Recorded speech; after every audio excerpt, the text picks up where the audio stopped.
Sports Cavalcade.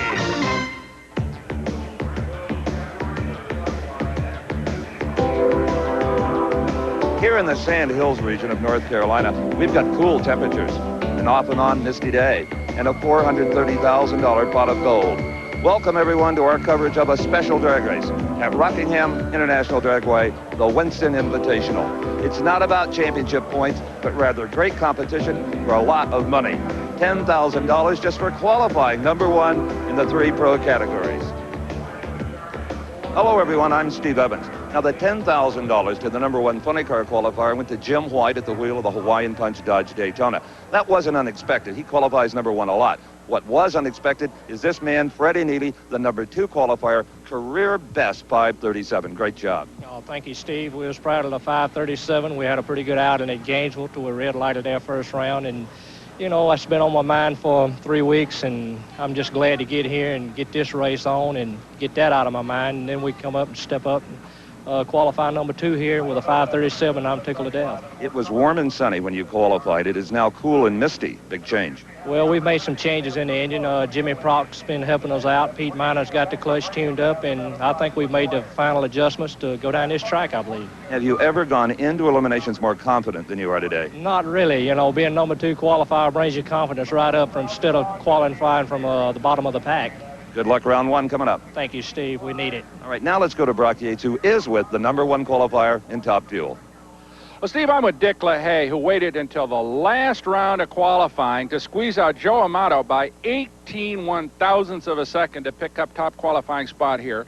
And also, you missed the magic 4s by 2 one-thousandths of a second. So, Dick, you're pretty well set for first round anyway. Well, I think so. I mean, you know, I would hope so that we can go out there and repeat. This car's been kind of bothering us this year. It's eluded the 4-second runs. I mean, it's run 5 flat 4 or 5 different times now, and it's one of these days we're going to step it up a little bit, I guess. How about today? Can we get in the 4s today? I'm sure that we can. You know, the track's excellent, and if the cloud cover stays like it is, I'm sure you're going to see more than 1 4-second run. You heard it from the 1987 Winston champion. And now let's go to Big Daddy Don Garlitz for the 3rd pro category. Well, Brock, that category is pro stock. And I'm with the car and driver that is the defending champion at this event and is also a 2-time winner. Now, as you come into this event, Jerry, you're only qualified number 7. Now, I know you'd like to be a 3-time winner. What kind of tricks have you got up your sleeve to show these guys how to get to the finish line? Man, Don, I can't divulge all my tricks. I just know that we ran pretty good yesterday afternoon when the chips were down. The session was slower, and I think we got a handle on this track now, and I think we're going to do pretty well.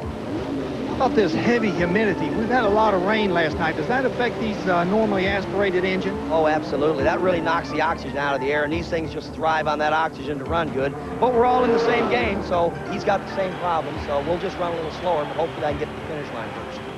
No speeding up the blowers or adding more nitromethane here, huh? No, not in this category. Okay, thank you, Jerry. Good luck. It's time now for round 1 of Top Fuel action. And for that, let's go to Steve Evans. All right, thank you, Big Daddy. And the first pair of ground pounders feature Laurie Johns versus Kenny Bernstein. Now, Pro Stock was a 16-car field. They've run round 1 earlier today. Top Fuel and Funny Car, a very elite, compact 8-car fields, and this is round number 1. Well, I'll tell you, 8-car field's tough. There's a lot of good cars didn't make this show.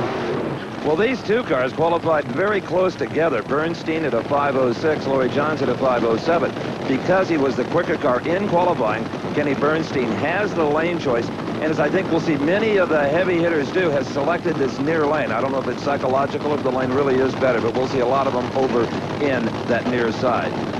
This is a brand new car for Laurie Johns, so I think that speaks highly of her crew to get that right into the show first time out. It is a brand new car for Laurie Johns. She qualified at number 5. It had never turned a tire when it arrived here Thursday afternoon. She's from Corpus Christi, Texas. Kenny Bernstein qualified number 4, 1 position higher at 5:06. Bernstein has won 2 races this year, the Arizona Nationals and the Super Nationals in Houston. He loves this new Al Swindle-built car. You know, it's hard to believe that Laurie Johns is only in her 2nd season of Top Fuel competition. Well, then, young lady from Corpus Christi, Texas, already won 3 national events. What a start. Oh, absolutely. And I think winning 3 last year, she expected bigger things than she's received in 1991. She appears to me to be a little bit worried about getting that next win. All right, they are staged and ready. Kenny Bernstein left the starting line before the Christmas tree system was ever activated. That is the most incredible thing I've ever seen from Kenny Bernstein. Brock Yates is with Lori's crew chief, Larry Meyer, at the starting line. Well, that red light makes it kind of easy to start out with. What do you think about the pass otherwise? Starting line looked pretty good. I wish you would have drove it through, and now we don't know where it'll run. But no, the track looks excellent. Good. Well, second round coming up. Thanks. Larry Meyer. Well, as we watch this replay, we're going to see that something happened in the car of Bernstein. It wasn't even time for the start of the race. He had just barely staged the car, and Bernstein is underway. You can see that Laurie John started with the green light, so it was like two different car races. Lori, I don't know when your birthday is, but don't expect a gift from Kenny Bernstein. You just got it in round 1. Well, today isn't my birthday, but it's my dad, so that's my present to him. I don't like to play starting line games, but that one definitely worked. The car lost traction. You had a problem? No, that was a stupid mistake on my part, which I should admit on camera. But the only reason the car got shut off was due to something that I did wrong. I got flustered over what happened on the starting line, and I was so excited that I screwed up and I had to let off because one of the levers that I pull inside, I pulled the wrong one, and if I'd have continued, I would have burnt the motor up, so I just let off and coasted through. You learn from every race. That's right. I would sure like to see Bernstein's time slip and get a little bit more information on that situation. Well, in the meantime, Big Daddy, the man you see doing his burnout there, Don the Snake Prudhomme, one of the great names in this sport, who will have lane choice against Jim Head. Prudhomme with a 5:05.9 ET versus a 5.1 for the Columbus, Ohio native. Well, Jim Head, he's already had his gift, and it came from Scott Colletta, who was unable to appear. Head was really the ninth qualifier, and has gotten in here as what they call the first alternate. He slid into the slot vacated by the troubled Colletta. Well, Don Prudhomme already this year has exceeded anything last year, except for he hasn't crashed 3 cars yet this year, which he did in 1990. So all in all, the Snake is having for him a pretty good second year back in top fuel.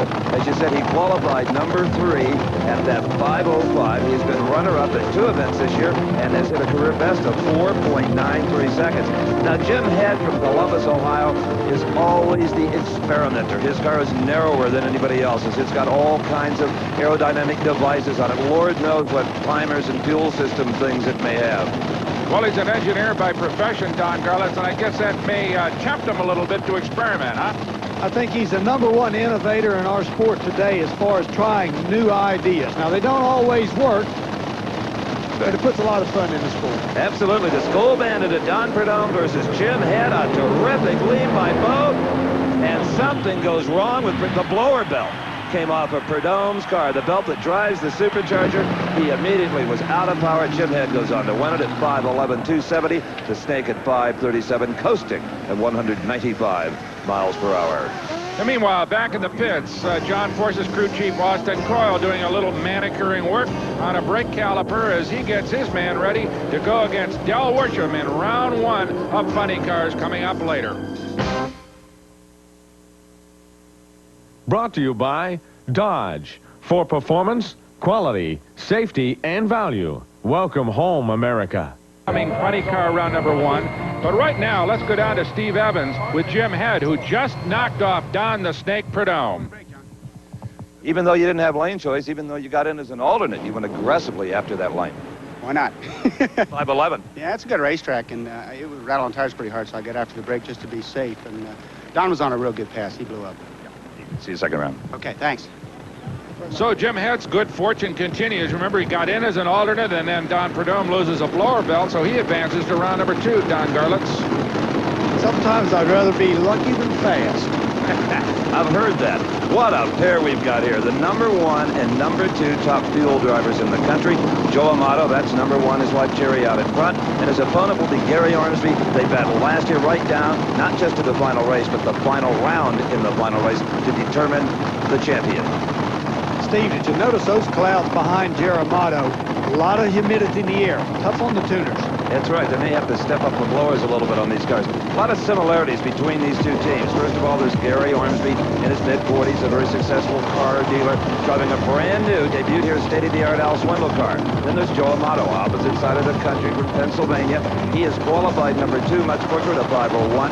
very similar race car built by Al Swindle, and Joe Amato is a keen businessman in the wholesale auto parts world. And they're both sponsored by oil companies. Valvoline for Joe Amato, Castrol GTX for Gary Ormsby. Surely this is the race of the champions. Joe Amato won it in 88 and 90, Gary Ormsby in 1989. All right, we're riding with Joe Amato, looking right over that little spoiler on the front axle, and it is Amato. He outpowered Ormsby all the way down the racetrack. A 5:05 to a losing 5:14.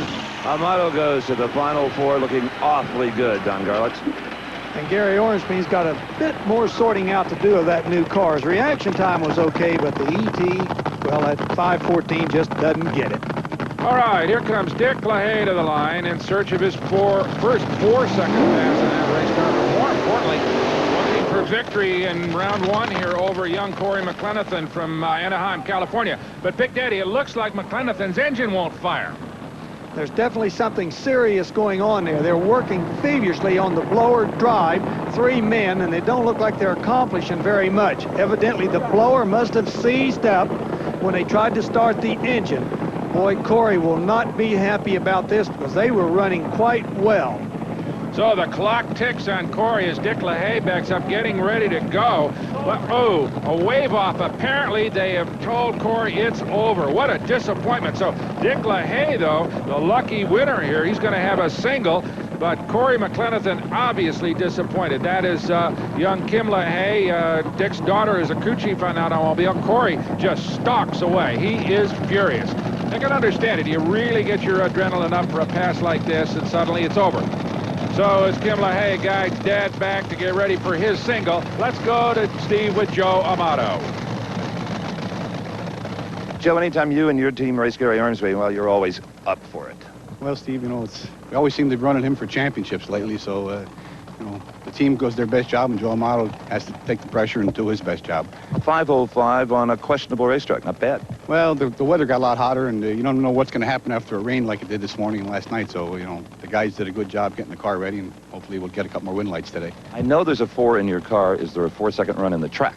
Well, that's the big question. If you try and get the 4-second run, you go up in smoke sometimes, so, you know, you try and get the win light and win the race. We'd like to get Winston's 25,000, but by later in the day, if the sun stays a little cool, and you can never know. Good luck. Thank you. So Joe gets ready for round 2 as he moves by Gary Ormsby in a convincing fashion. And Dick LaHaye ready to go, Steve. Dick LaHaye with $10,000 in his wallet for qualifying number 1. He's from Lansing, Michigan. And even Joe Amato, who had been low until LaHaye ran that 5-flat in qualifying, was overjoyed for LaHaye. He's running without a corporate sponsor. And Joe Amato, more than anyone, knows how expensive it is to run these cars. And he was happy for LaHaye to get that traveling money. And boy, does LaHaye ever blast down the racetrack as they push off the Mac Attack car. He will have lane choice by, well, a freight train length over Laurie Johns with a 5:05 at 270 miles per hour. So that sets up the pairings in top fuel for the final 4. Laurie Johns versus Dick LaHaye. LaHaye has the lane choice. Both of the cars kind of got an easy go into the final 4. The second pair is Joe Amato versus Jim Head. Amato has the lane choice. Maybe Jim Head's luck will hold for still another round. Well, Dick, you got exactly what you wanted on that bye run, and that's lane choice over Laurie Johns with a 5:05. Well, that's, you know, lane choice could be very important, but I think the lanes are pretty equal right now. We could see a lot of raw fuel, especially on the right side of the motor. Running it very safe, it would appear very rich. We've been having that problem all year long. The thing won't run on 8 cylinders clear to the finish line, and it runs like crazy the first part of the racetrack, and we just can't pick it up in the last half. And I think we found it yesterday, but we're going to keep running it the way we have been. Joe Amato and Tim Richards told me this morning this is a LaHaye kind of racetrack. They're worried about you today. Well, I hope so. Let's see what happens, John, as the day progresses. Okay, we'll be down here to see Dick LaHaye in the second round. Okay, Steve, as Dick LaHaye gets ready to go, that is Austin Coyle, the man who has brought John Force so much success in recent years. He will get that race car ready as John Force faces Del Worsham.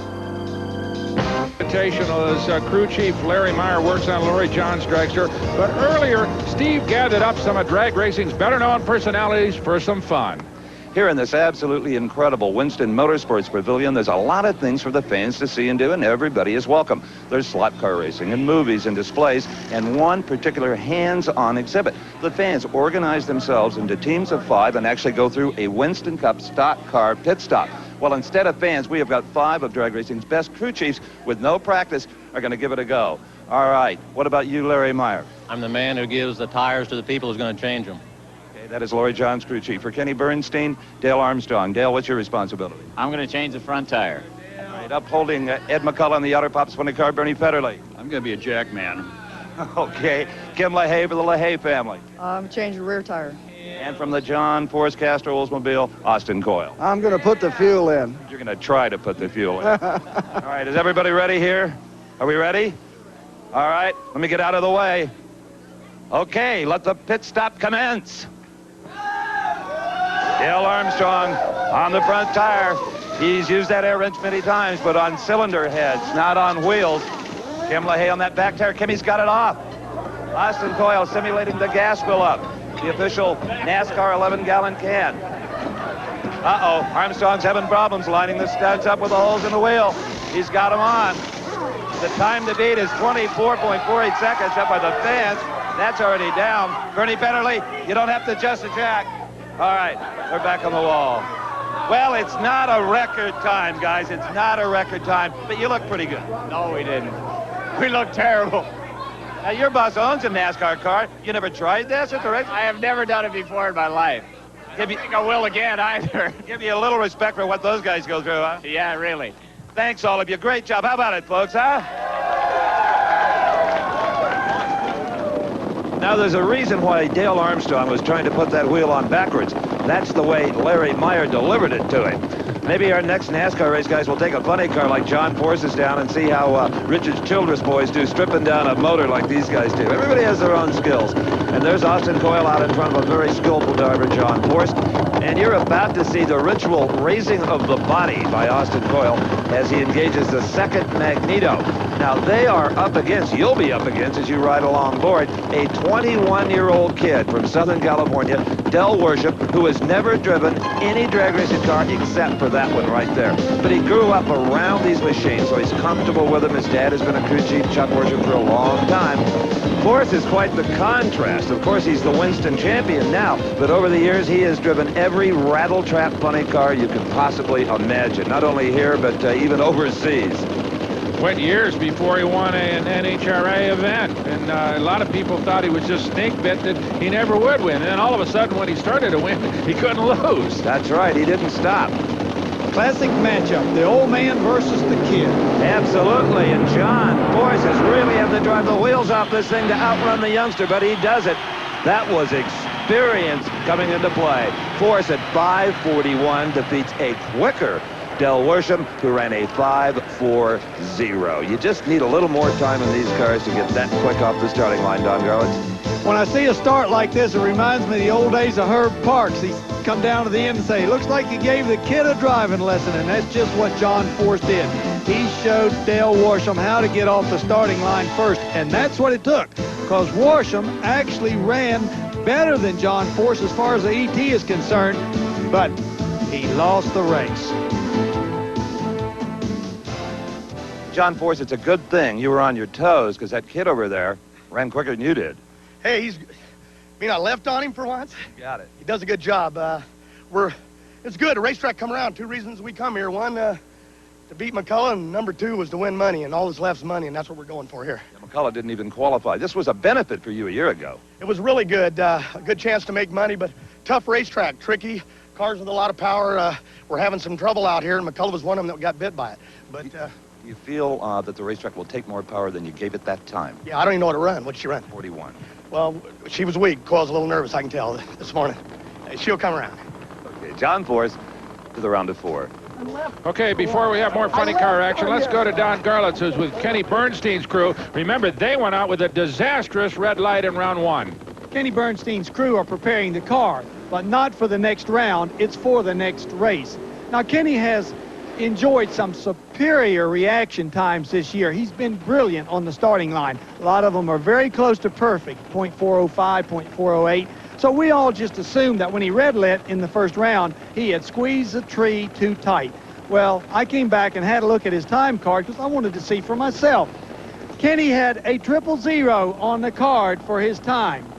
Well, that tells me that he left at least 0.4 of a second too soon, maybe even earlier. I kind of suspect that what happened was he was looking at the tree, really severe concentration.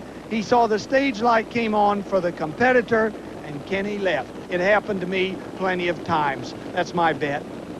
I'll put money on that, Steve. When Big Daddy tells you about anything that can happen on the starting line of a drag race, I believe him. Well, plus, Big Daddy knows that Kenny Bernstein has an intense desire to beat Laurie Johns. All right, we now have two very high-quality funny cars. In the black car with the Snickers logo emblazoned on the side is Mike Dunn. His crew chief is his father, Big Jim Dunn. That's a team with a significant chance to win the Winston Championship this year. And he's up against Mark Oswald, who won the Gator Nationals just 3 weeks ago for the new funny car team of Jeff and Susan Bernstein. They raced top field races with no success. They went to a funny car, and Oswald gives them a win first time out of a box. That's the kind of performance out of a driver that really makes an owner feel like they're in the right business. And they got the right crew chief on that car, too, and that being Bill Schultz from the West Coast. So it's Mike Dunn versus Mark Oswald, two young drivers with equal experience in equal automobiles. And there's an equal start. But at half track, Oswald asserts himself at 5:38. Shut it off a little early, only 249 miles an hour. Dunn couldn't catch him at 5:52 and a much faster speed of 264 miles per hour. Stay with us for more of the Winston Invitational. Invitational. I'm Brock Yates along with Steve Evans and Big Daddy Don Garlitz. As we got a pair of Southerners coming to the line in round one of funny cars.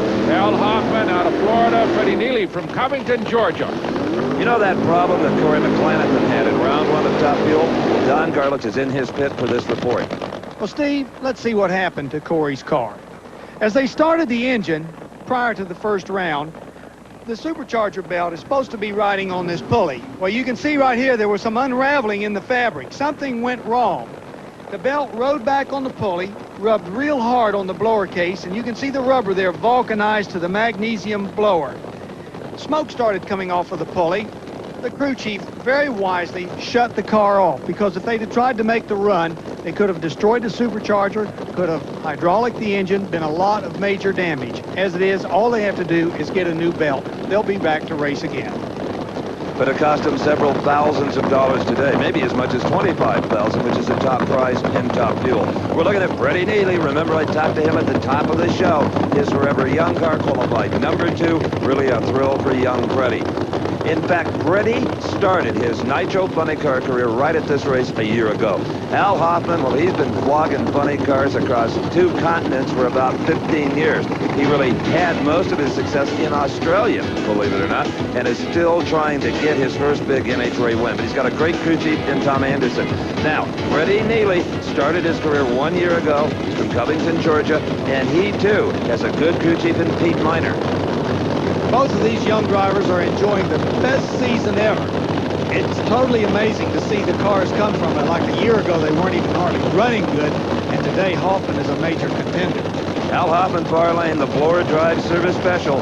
Freddie Neely running on his own paycheck. Hoffman finally in. And Neely has problems, big problems, and we saw an excessive tire spin.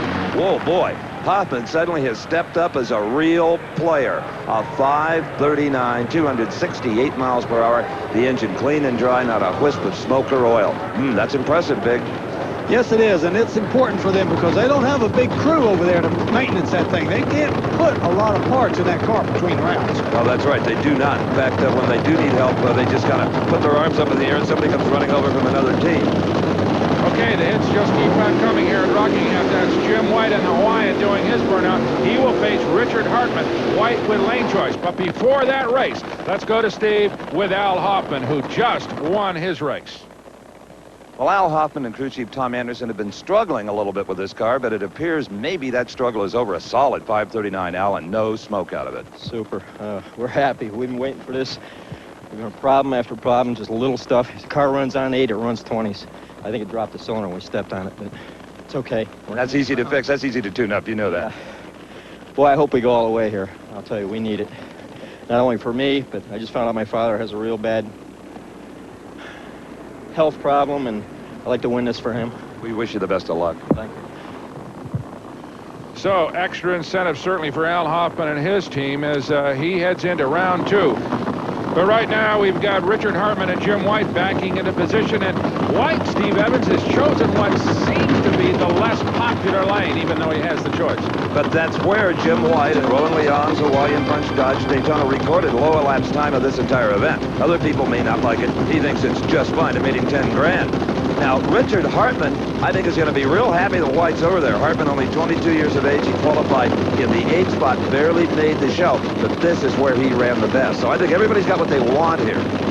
Oh, let's not forget that we just saw Al Hoffman run a really stout time in that lane that Jim White is in, too. So it can't be all bad. Terrific start. Oh, it's a great race. Oh, and right at the finish line, Richard Hartman comes around. They left right together. Hartman outpowers White by 2/100ths of a second. This is the biggest upset of the Winston Invitational so far, this year or any other year. Big Daddy, let's watch it again. Well, the start was just perfect. The guys were just tied together on the starting line, but as they moved down track, it seems like the Hawaiian's car fell off just a little bit, like maybe some of the power wasn't there, but he might have still salvaged the race had it not been for this tremendous wing explosion. Right there, you see it. The parts start coming off the car. It loses traction, giving Richard Hartman the win. That sets up the pairing for the Funny Car Final 4. John Force versus Richard Hartman, and Force has the lane choice. The second pair is Al Hoffman versus Mark Oswald.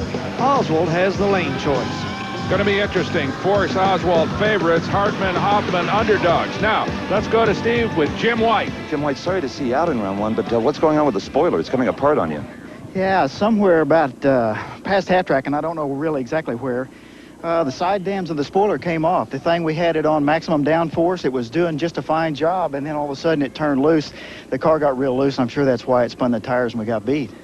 Were you surprised when your team put you over in that far lane at all? Not at all. We beat ourselves at Gainesville, as you might remember, because we put the car in the wrong lane. Our car just does different than some of the other cars. We looked at our computer tapes. Our tape said the left lane was the best lane for us. We ran 31 there. We ran 34 there. We ran 36 twice in the other lane. For some reason, the car just fell off, and we'll fix it. Well, you need to explain to people these cars don't have much of a spoiler to begin with. If you lose a quarter of an inch, you're in trouble. If you lose a quarter of an inch, you're in trouble. But when you lose the side dams off the complete spoiler, then the air just flows off the back. You've got a major problem. See you down the road. A tough break for Jim White, and one of the more bizarre failures on a funny car over the years. As we watch Tim Richards getting Joe Amato's car ready for his run against Jim Head in the Top Fuel Final 4. We'll be back with more from Rockingham, North Carolina, right after this. Back at Rockingham, North Carolina for more Winston Invitational action as round 2 of Pro Stock gets ready.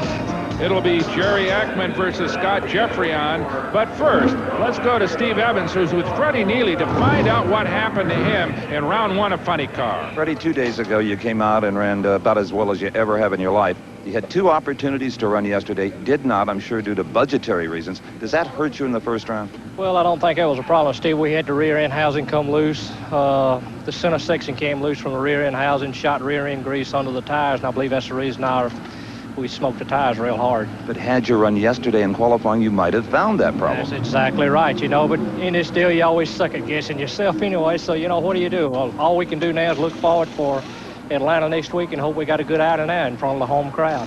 And you go home knowing you have the combination. Yeah, we're close, you know. We're close to being there to where we want to be, so we'll try it next week and see how we come out. Good luck. Thank you, Steve. Okay, let's go Pro Stock Racing. That's Jerry Ekman. He was number 3 in the Winston Point Championships last year, and he will face Scott Jeffrian, who's one of Warren Johnson's teammates in an Oldsmobile. Steve? Oh, certainly the biggest break of Scott Jeffrian's racing career has been getting this right. Now, how did Jerry Ekman get to the second round? Well, they qualified number 7 at 7:28 in his Trans Am, and then earlier today in round number 1, he met up with another Trans Am, Terry Adams from North Carolina, who was qualified number 10, but Terry fell to the wayside. Now, how exactly did Scott Jeffreyon get here? Well, he qualified number 2 at 7:23. First round, that Lee Dean from Maryland. Dean, the 15th qualifier, was no match for Jeffreyon.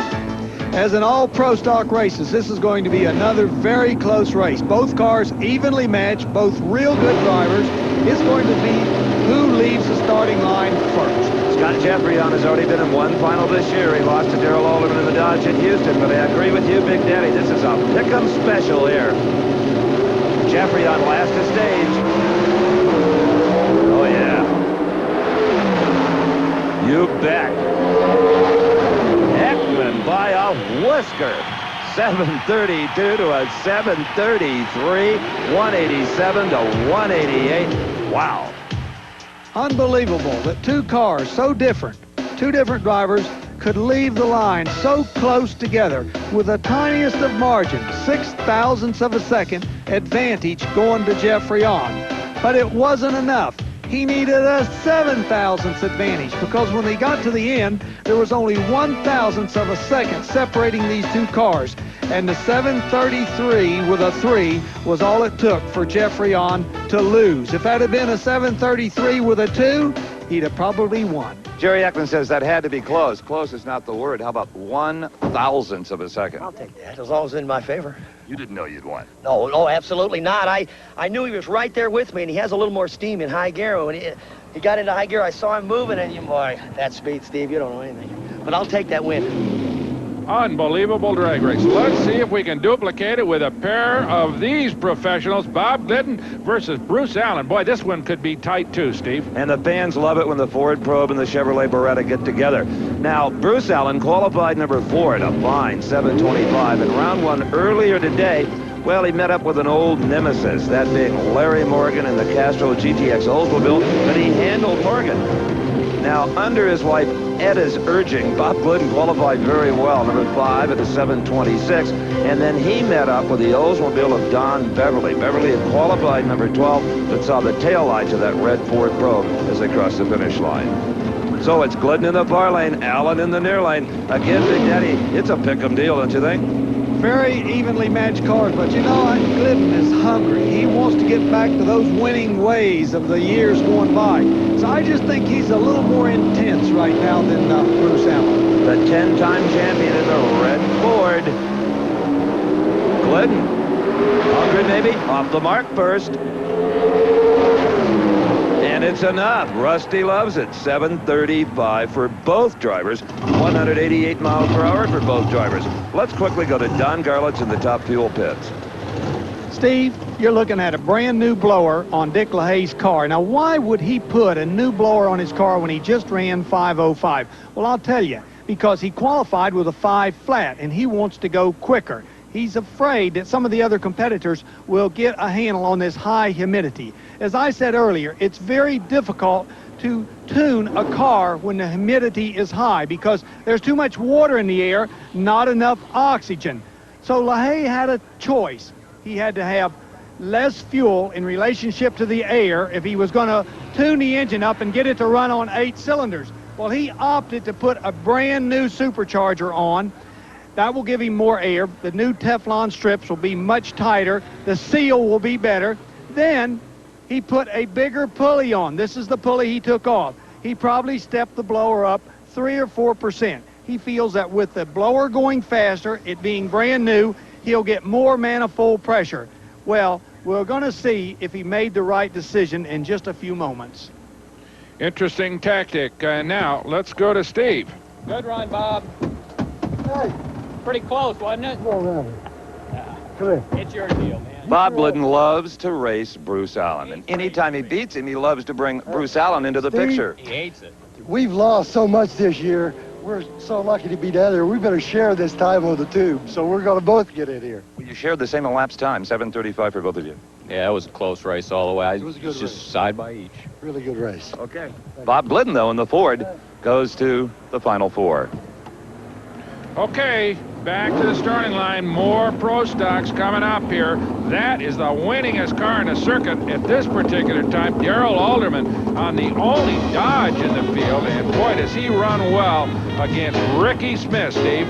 Well, he runs well against just about anyone. As the 16th qualifier, Jim Yates found out Yates' Trans Am just couldn't match wheels with that darn Dodge. And Ricky Smith, well, he's flying here this weekend as well. He qualified number 9 with a 7:29. In the first round, he met up with Joe Lapone Jr. Lapone was not as quick off the mark as he usually is. His Berwyn, Pennsylvania-based Beretta, well, it's on the truck. Well, with the way that Alderman's Dodge has been running today, the only hope that Ricky Smith has got is to weld Alderman to the starting line. But he's such a darn good driver, that's hard to do. So let's ride in the Dodge Daytona, sponsored by Goldfarb Parts with Darrell Alderman. Is Ricky Smith there? He's close, but not quite enough. Darrell Alderman at 7:33 puts away the STP Pontiac with a 7.37. 0.02 of a second, the overall difference when reaction times are included. Smith actually cut a perfect light, a .400, but it wasn't good enough. The car didn't have enough performance. That's what Johnson would like to cut, a perfect light. In fact, they'd all like to cut a perfect light. But it's very dangerous doing that because you run the risk of a red light. Darrell, I probably don't need to tell you this. You had a pretty good seat, but Ricky Smith cut a perfect 4.0 light. Yeah, Steve, thank God for this Mopar horsepower. It really come through for me in high gear there, and we edged ahead of him a little bit to get the win. You know, the track has gotten better for the nitro cars. It's gone backwards for the Pro Stocks, at least yours. Yeah, it seems like it. We're spinning when we leave the starting line and then spinning on the gear changes, and we just got to get a hold of the track. And that's all in the clutch? It's in the clutch. Go work on it. Thank you. All right, Darrell Alderman had a streak going until he lost to Warren Johnson, who is going to face Harry Scribner out of Simi Valley, California. Scribner qualified number 6 at a 7.2. He took out Butch Leal in round 1. Leal, one of the great runners and good on the lights, believe it or not, got beaten in a hole shot by Scribner. Warren Johnson comes in here after a victory in the Gators in his Oldsmobile. He qualified 3rd at 7.2. He knocked off Mark Powick in round number 1. And Johnson is the only driver all season long to have been able to stop Darrell Alderman in the Dodge. That was his final round opponent at the Gator Nationals. Harry Scribner gambled on the lights, and he lost. A red light, a foul start. Warren Johnson in the far lane is the winner. 7:31, 189 miles per hour. Scribner, unlike Kenny Bernstein earlier, at least waited until the tree was activated. So the pairings for the Pro Stock Final 4 flying Jerry Ekman's Pontiac up against Warren Johnson's Oldsmobile. Johnson has the lane choice. The other half will be the Ford Probe of Bob Glidden versus Darrell Alderman in the Dodge. Alderman has the lane choice by 0.02 of a second. Stay with us. The skies are even clearing here at The Rock. It has armor. He has armor. It. Right to Top Fuel Final 4 action. Laurie Johns versus Dick LaHaye. And Big Daddy Don Garlitz, Laurie Johns likes the deep stage. Tell us a little bit about that tactic. Well, that's the act of going in with your car when both bulbs are on, moving it a little bit further ahead. The top bulb goes out. What you gain is a little better reaction time as far as the numbers on your card, and your ET's a little worse because you don't have that run at the lights. And the real advantage is your car is 2 or 3 inches in front of your competitor right to start off. But it does affect your lapse time, which would affect lane choice. Right now, let's watch it. LaHaye was away first. But Laurie Johns outpowers him even with LaHaye's new supercharger. A 5.05 for Laurie Johns defeats Dick LaHaye's 5.13. Pretty good drag race. And even though she deep staged, she still didn't have the better reaction time, Don. Well, her reaction time would have been terrible if she'd have not been deep staged. It increases it quite a bit, that little extra getting out of the light. See, that puts the wheel further into that light, and then when the light comes together and the ET clock starts, that's when you get your reaction time. As they move down course, you can see that LaHaye's power definitely fell off, and Laurie won the race. Laurie Johns is a happy girl with a brand new car. Had never been down a racetrack till Friday, and here we go into the final round. Oh, I'm so excited. You know, I've been thinking lately that you don't hate the rain until you learn what the sunshine feels like, and until we won some races, it wasn't so hard to lose, and it feels so good to win again. From half track on, it was no contest. You just thundered away. Really, what did we run? 5:05. That's fantastic. I knew we could do it. I knew this car was capable of it. And we've been having a lot of problems, and we have figured out why. And that's just the biggest blessing in the world. You don't know what it's like when you're struggling for so long to figure out what's wrong, and you finally figure it out. Great job. Thank you. All she's got to do now is tune up that reaction time, and she'll be there. Okay, let's go back to the starting line where the defending champion, Joe Amato, gets ready to go against Jim Head. And Joe has lane choice, and I would imagine Big Daddy, perhaps a psychological advantage a little bit overhead as well. Had scrambled to get in here with an alternate, and then was lucky to get into round 2. But you know, Jim Head hangs pretty loose. He doesn't worry about it too much. He's not the type of guy that gets real nervous. He actually does this, I think, as a hobby. That's a little different than doing it as a business. And interestingly enough, Joe Amato does it for both reasons, as a hobby and as a business, and does it very, very well. That's why he wears the big number 1 on his wing. Again, you're on the rocket cam with Joe Amato. You experience the vibration that he feels in the car. Joe Amato defeats Jim Head. Low elapsed time of eliminations, 5.02 seconds to Jim Head's off the pace 5:12. Let's go to Brock Yates with Tim Richards. Well, Tim Richards, 5:02, low ET. Is that going to work for you against the lady? Well, I don't know if it'll work against the lady or not. Her 5:05 came with a deep stage, so that's probably worth the 5:02 to 5:01, so that's pretty equal. So what do you think this racetrack will take later in the afternoon, Tim? This racetrack will take a 4-second run. I wouldn't be surprised it's going to be that in the final. Okay, we'll be watching. I hope it's you. Thanks. All the best. Who's to say it couldn't be side-by-side 4-second runs when Joe Amato versus Laurie Johns for the Winston Invitational Top Tool title? It will be Amato with lane choice. Stay with us for the Funny Car Final 4. Hoffman and son, Billy, working on that Ford Probe race car as he gets ready to go against Darrell Alderman in the Proskauer Final 4. But before that, we've got Funny Car Final 4 coming up. Steve Evans and Al Hoffman versus Mark Oswald. Ought to be a good one. And it's a real contrast. Oswald, who's on a roll, won the Gator Nationals for the new Funny Car team of Jeff and Susan Bernstein. And Al Hoffman, if he gets the win light, it will put him in his first ever NHRA final round. I just wonder if he'll be able to take the excitement of that, Steve. Well, you know, he's a pretty calm guy. We say he's from Florida, that's where he lives, but he was born in the Bronx. This ain't pressure, buddy. When you're a street kid in New York City, this is fun. Mark Oswald, originally from Cincinnati, Ohio, now living in King, North Carolina. Whoa! In the supposed good lane, Oswald up in smoke. The Hoffman crew loves it. It's history for them. At 5.36 seconds, they're in their first ever NHRA final round. Let's go to Brock at the starting line. Okay, Tom Anderson, quick word. Good pass by Al, 5:36. You got to be happy with that. What do you think? Is that what's it going to take to win this deal? Well, I think that'll win it, actually. If we can come back and duplicate that, I think we'll be in good shape. All right, well, go get him, Tommy.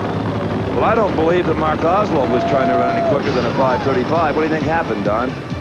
Well, I don't know. I think they just misjudged the clutch just a little bit because the car smoked awful early. It seemed like just as soon as the secondary started in, the tires went up in smoke. Because, you know, that's where the car really gains ET while it's still on that concrete pad. You got to get that clutch in if you want to get a good time. Well, it didn't work that time for him. Well, down at the far end, there is Al's wife, Helen. She is one of the hardest working people I've ever seen in this sport. There isn't anything she can't do on that race car. And what she won't let them do is start celebrating now that they're in a final round. They've either got to face John Force or Richard Hartman for $25,000. And Helen is also the team accountant, as well as wheelie bar manipulator. Well, already they're cackling. Austin Coyle coming out of the cockpit. Now, that wasn't normal, Don Garlitz. I wonder what he was doing in there. That is definitely not normal. He was something in the cockpit where John Force is. I wonder what it was. Some pedal movement or something? Adjustment? Who knows? They always pick the body up with that magneto engagement we talked about earlier, but he doesn't go in and have a chat with John. All right, Force will be up against Richard Hartman, another one of the young lions, and Force loves giving these youngsters driving lessons. We saw him do it to one kid already today, Del Worsham. Well, let's see how he does against Richard Hartman. Force has lane choice, only by a little bit, though, so should be a pretty close race. Hartman last to stage, not letting Force pressure it.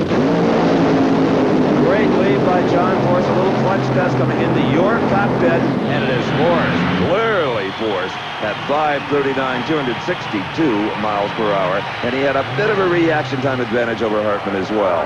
Down on the starting line, Brock Yates is with John Force's crew chief, Austin Coyle. Tom Anderson just told me that he thought maybe that 5:36 that he just ran could win it. Do you think it's going to take more than that? Oh, I think so. I imagine we can step it up a little in the final. Looks pretty safe out there. Good. Okay, congratulations. Well, that sets up the pairings for the funny car final. Al Hoffman versus John Force. Hoffman, that's a name we've not heard in the final. And listen to this. Al Hoffman has lane choice. Let's see what John Force has to say about that. John Force came out of the car yelling, "Do I have lane choice?" No, you don't, John, but isn't that maybe more a mental thing? You get comfortable in one lane? The lane's fine, and I just hope my motor's okay so me and Coyle don't have to wrestle back at the pits. I pay this boy good money to make decisions. He looks there, I got 40 pounds oil pressure. Never leave the start line. He go, up to you. Bad deal, right? How many pounds should it have? 100. And it had 40, so we're racing for 25 grand. Just take it on down. I said, yo, you ought to get in this thing. You ought to take it down there. It is your car. Huh? It is your car. Huh? Your decision to make. With Castrol oil, I've never seen my pressure that low. I swear to God. It's not an oil problem. He never misses a shot, does he?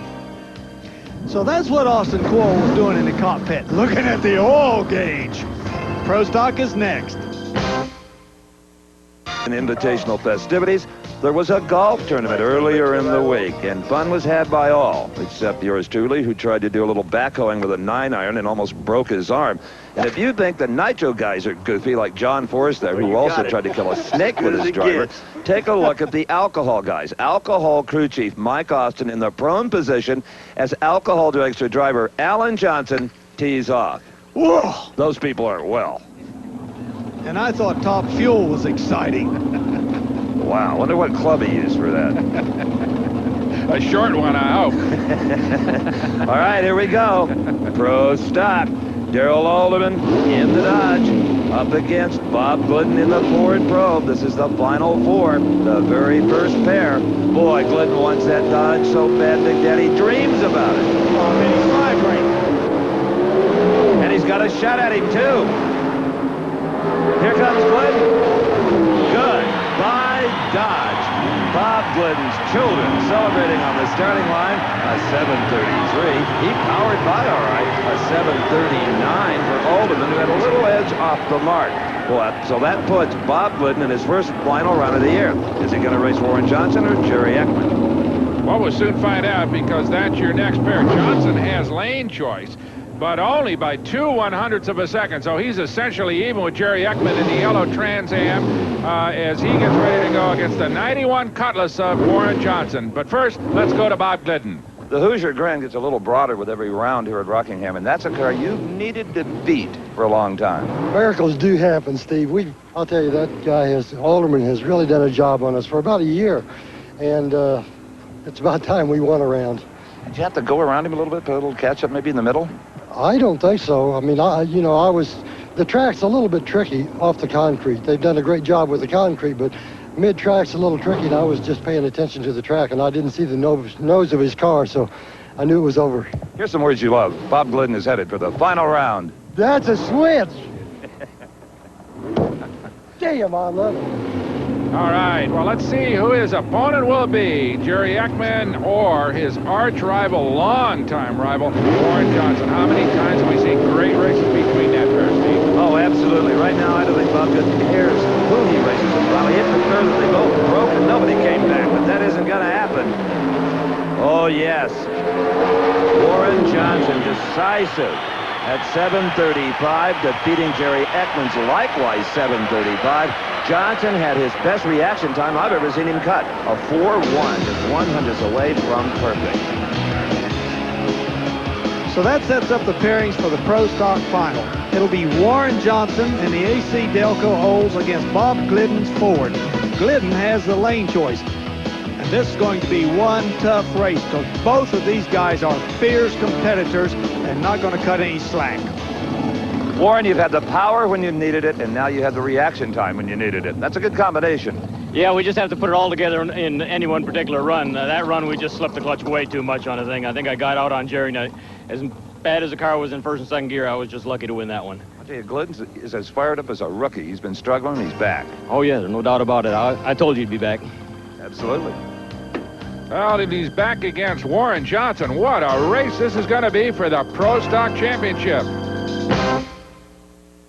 For his first ever NHRA final against John Force. But first, let's go to Steve.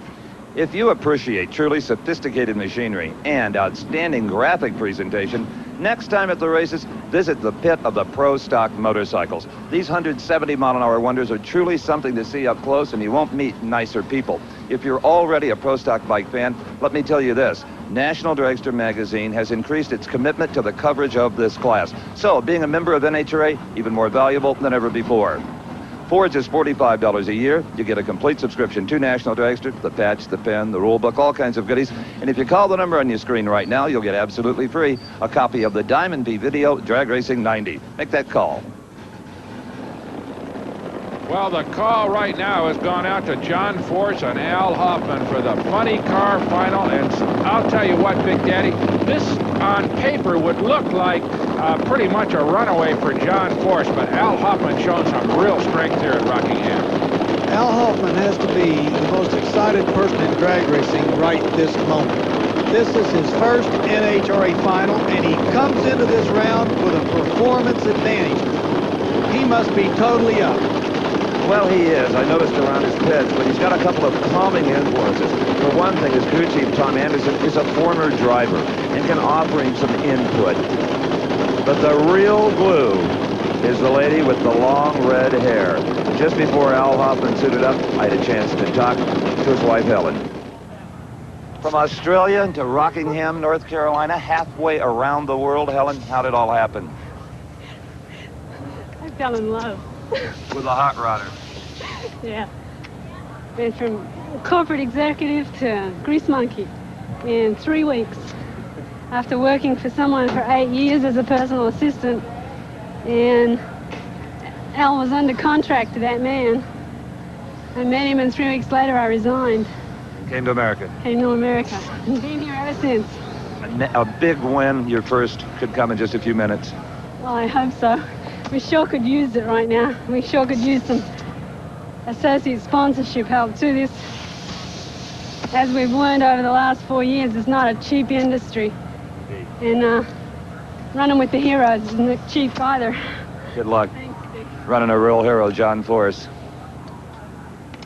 Did you notice, guys, she never stopped working. Not one time, and I don't think I even distracted her from what she was doing, Don. That's a true person you'd have been proud to have. I'll tell you, it brings tears to my eyes just watching her.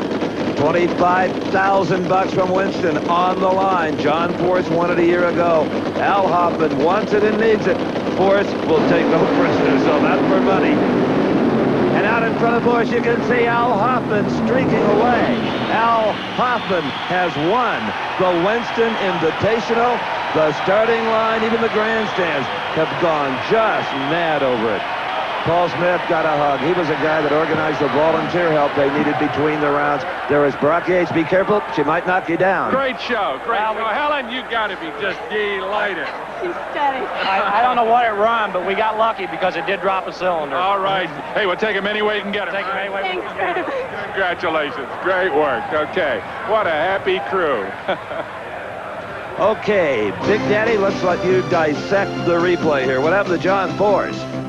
Well, in my opinion, they tried to make up that performance difference. Al came into the round with a little better ET, so they brought more clutch, and you saw the car move tremendously off the starting line. And Force didn't cut him any slack on that tree. He had a starting line advantage, but when the tires went up in smoke, it was all over. And he tried to stay in it because he just hoped against hope that something would happen and Hoffman's car would break. It did eventually break right at the very end, but it wasn't in time. Al Hoffman has won his first ever NHRA Winston event and over $25,000. Congratulations. Thank you, Steve. Boy, I don't know who to thank first. Tell us about the race first. I was late. I know that. I don't know what happened. This car, for some reason, when I'm stepping on the throttle, ain't moving right away. It looked like you might have backed up into some moisture. Maybe your tires weren't quite dry. It spun a little bit or something, but I seen him for a little bit, and then Anderson's tune-up got with it, and it stroked right down through there. So Now you can do your thinking. Yeah, this one was for my father. That's all I can say. You know, we've been trying to do this for 25 years, and this one is for my father. Again, congratulations to you and a great crew. Okay, the other thing I want to say is thanks an awful lot, Tom Anderson, BDS. I don't know where to start. You know, I mean, well, Winston might be a good play. Right. Well, that's probably the top of the list right now, because I'm going to enjoy their money, I'll tell you that. I think this race car will eat most of it up. That's the way it goes. Yeah, it's going to get some new parts. We've got 3 motors in a trailer, but I'm going to turn them over and get 3 new ones now. Look out, this man. Well, not only could he be dangerous, he already is. Well, they used to call him the underdog, but Al Hoffman will be a force to be dealt with in the funny cars in 1991. Coming up next, the Top Fuel Final. It'll be Joe Amato against Laurie Johns. They're going to celebrate tonight on the Al Hoffman crew. Al hugging everybody. There his wife, Helen. Is she excited? Tom Anderson steps up, the crew chief. What a night it's going to be for this bunch, I'll guarantee you. It will be a national record for victory parties. Look it up in National Register someday. All right, the Top Fuel Final, Joe Amato against Laurie Johns. If for any reason you might think the appearance of Amato would intimidate Laurie Johns, well, think again. Last year, in her 3 victories, her final round opponent in 2 of those was Joe Amato, and she put him away. Joe remembers that real well. This time Joe's got lane choice, though, but not by much. So I would imagine, Big Daddy, this is a pretty much heads-up race. I don't think there's a lot of difference in the lanes. The cars have won out of both lanes today. I don't think that's even a psychological advantage. These are 2 very evenly matched drivers and cars, and I have to give the nod to Amato because I think his reaction time has just been superb, and he's got some tricks that he's been using, so the lady is going to have to outpower him down course. All right, well, they're just about ready. The Winston Invitational, final round of Top Fuel. Amato is second off the mark, and Laurie Johns is on fire. A blaze out of the back of that motor. It appears to have gone out. Remember, that's a rear-engine car. She's probably okay there. Amato has won it at 5:01, 284 miles per hour. The safety safari concerned with Laurie Johns. Well, apparently no serious injury to Laurie, but as you say, everything happened behind her, but a bunch of fire that took her out of this drag race about half-track. As we watch the replay, we see that Laurie does take a little bit of a starting line advantage. Not as much as is indicated by the time card because she was deep stage, but she must have blown some head gaskets out because the engine did continue to run even though it did not have the benefit of a couple of cylinders. And that's what you see there. The heads are throwing fire out of the engine and lots of firing back, but the car does continue to run pretty good. But Amato is very decisively the winner. Let's see if Laurie's okay. Laurie Johns being towed off. Laurie, it's hard to lose when you had your heart set on a victory, but in a ball of fire makes it even worse. Yeah, well, unfortunately, things go wrong, and like they say, Joe knows drag racing, so he's a winner here today. But I feel real happy about our performance this weekend, and I think we're back on the right track. It was an expensive weekend, but we've learned some things, and we've got to if we're going to put in any kind of effort for the World Championship. You'll get one. Thanks. All right, one more drag race left here at the Rock, and it's going to be a great one. Bob Glidden and arch rival Warren Johnson, Oldsmobile versus Ford Probe. What do you think, guys? Well, I'll tell you what, this is going to be a good race if for no other reason than the fact is that Bob Glidden and Warren Johnson don't even like each other. And that causes them to get so intense on the starting line that they don't know that there's anything else happening in the world, just that drag race.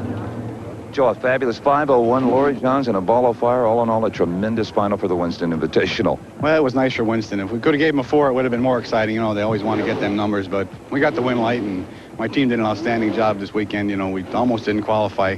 And to get the win light 2 years in a row, win the Winston Invitational, that makes Joe Amato and the team plenty happy. And to take this combination to Atlanta in just 1 week, that'll make everybody happy as well. Yeah, I think the track over there is probably a little bit closer to like this than it is to Gainesville. You know, it's a little slippery and all, so at least we've got to tune up and, you know, you got to thank God for these wins. They're hard to come by. Indeed, thanks. Thanks.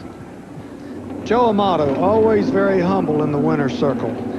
Here is a fabulous Pro Stock final. 2 of the greatest names that have ever raced the category. Warren Johnson in the Oldsmobile, Bob Glidden in the Ford. The fans love the intermake competition, and they know the personalities of these drivers. They know that they're really different individuals who've, well, kind of had their outs with each other, but maybe have patched some of that up as of late. This has all the earmarks of being a beauty. And both drivers looking to come back after a couple of soft seasons, really. That's right, and they left right together. It's as good as advertised. Who won it? The win light flashes for Warren Johnson. 7:29 to a 7:30, and they left together. I'll say it was a beauty. Down on the starting line is Brock Yates with Warren's wife.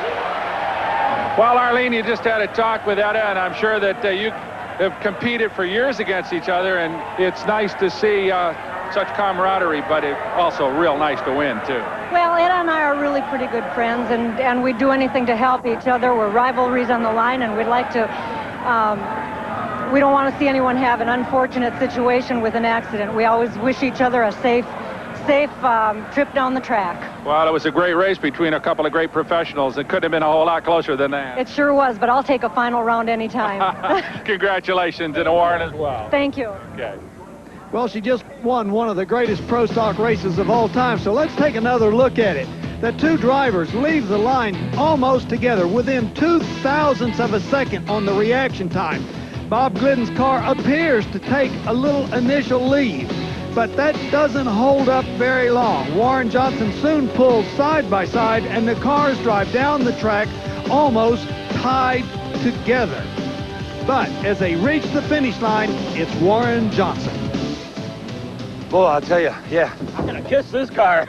Pro stock races don't get a lot more exciting than that. Oh, it had to be tight at the other end. I don't know if I left on Bob, but all I know is I won, and that's all that counted. It was a race of horsepower. Oh, well, I think we may have had a little advantage there, but I don't think a whole lot. Bob's coming back, and you know, everybody knows he's tough. You've had a great weekend all the way around. Your team car, Scott Jeffrey, ran as good as you did. Actually, he ran better than I did during qualifying, but we learned off of his passes and put a little bit of magic in this thing. Anytime you race Bob Glidden, you two are old rivals, not close friends, but you're getting along. I think a lot of people got a misconception about Bob and I don't think there's any animosity, at least from my side on. Bob's a good, tough competitor, and I respect him for what he's done, and I think everybody should. And we respect you for what you've done here today at the Winston Invitational. Thank you very much, Steve. $16,000 to Warren Johnson. What a great show by everybody here at Rockingham. Joe Amato, Al Hoffman, great win in funny car. Warren Johnson wins Pro Stock. For Big Daddy Don Garlitz and Steve Evans, I'm Brock Yates. Thanks for joining us. The executive producer for American Sports Cavalcade is Harvey M. Palish. Produced and directed by John B. Mullen. Promotional consideration provided.